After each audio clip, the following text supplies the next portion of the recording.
Každý chce vyhrať, každý chce ísť najrýchlejšie.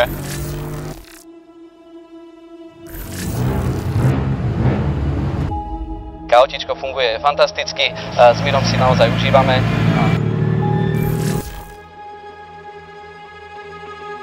Aj keď je to autoshow, každý chce vyhrať, každý chce ísť najrýchlejšie.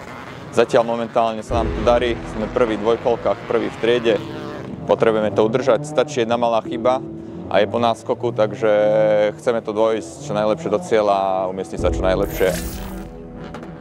S Fábiou máme za sebou aj s Mirom prvé dve rýchlostné skúšky, s ktorými sme spokojní, ale tempo je veľmi dobré v silnej konkurencii veľmi šikovných relistov z tohto nášho československého prostredia, takže som rád, že sa s nimi dokážeme držať v nejakom tempe. Stále máme priestor, kde čo posunúť ďalej, ale na druhú stranu to záverečné podujatie, kde o nič nejde, takže úplne sa mi nechce ísť do veľkého rizika. Autíčko funguje fantasticky, s Mirom si to v aute naozaj užívame a budeme to nejako naďalej do ďalších rýchlostných skúšek udržovať.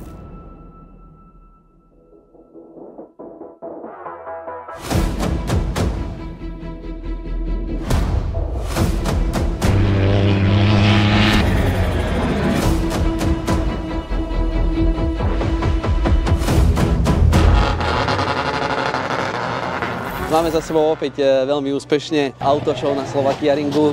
Veľmi sa teším, ako to celé dopadlo a na tretí pokus konečne bez technických problémov sme dojazdili celú túto súťaž, aj sa zabavili, pobavili poslednou jazdou divákov nejakými hodinami. Nakoniec toho bolo celkové tretie miesto, takže sme si to naozaj skvelo užili. Fantastické prostredie týmu Aries Racing, auto fantasticky pripravené, takže radosť spolupracovať a verím, že toto nebol posledný ročník, ktorý sme tu spoločne absolvovali.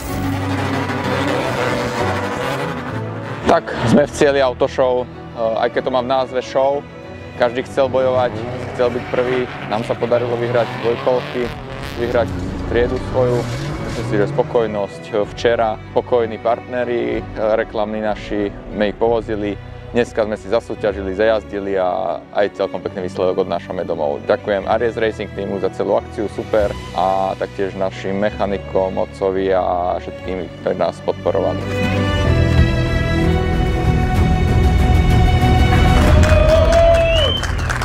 Gratulujeme.